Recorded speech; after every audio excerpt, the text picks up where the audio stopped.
ভালোবাসার কিছু কথা বলতে হয়। মাননীয় সদস্য এবং স্বরাষ্ট্রমন্ত্রী আমরা কালকে চলে যাওয়ার পরে আমাকে ভালোবেসে একটা কথা বলেছেন। তিনি বলেছেন যে আমি একটি অসত্য কথা এখানে বলে গেছি। তো আসলে আল্লাহ তাআলা তাকে অপূর্ব দক্ষতা দিয়েছেন। জাস্ট বোতলটা পরিবর্তন করে মেটেরিয়ালসটা ঠিক রেখে তিনি সত্যকে মিথ্যা হিসাবে এবং মিথ্যাকে সত্য হিসাবে চমৎকারভাবে পরিবেশন করতে পারেন। এই জন্য শুধু তাকে ধন্যবাদ জানানোর জন্য আমি এখানে দাঁড়িয়েছি। মাননীয় স্পিকার, ধন্যবাদ, অসংখ্য ধন্যবাদ।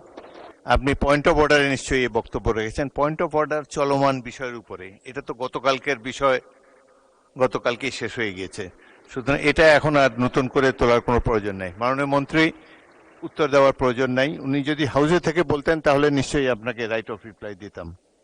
আপনি তারপর কিছু বলতে চান? এই মুহূর্তে মাননীয় বিরোধী দলীয় নেতা দুইটা অসংসদীয় শব্দ ব্যবহার করেছেন, সেটা হচ্ছে মিথ্যা। এটা অসত্য বললে আমি আপত্তি করতাম না। এই যে আমি কালকে মিথ্যা বলেছি বয়ান, তো এইটা মিথ্যা শব্দটা অসংসদীয় হিসেবে এটা এক্সপান্স করার জন্য আমি অনুরোধ জানাচ্ছি। দ্বিতীয় কথা হচ্ছে, ওনার কালকের বক্তব্যের প্রেক্ষিতে আমি বলেছিলাম মাননীয় বিরোধী দলীয় নেতা এখানে একটা অসত্য বক্তব্য উত্থাপন করেছেন।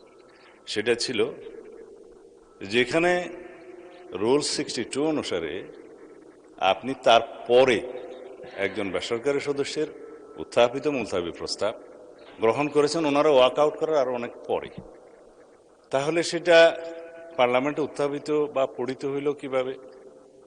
সুতরাং আমি বলেছি সেই বক্তব্যটা অসত্য। মাননীয় বিরোধী দলের নেতা এটা নিয়ে আরো বলবেন? বলেন। বিভ্রান্তিটা এখানে মাননীয় স্পিকার, একই বিষয়ে একই প্রস্তাব একজন স্বতন্ত্র সংসদ সদস্য এনেছিলেন।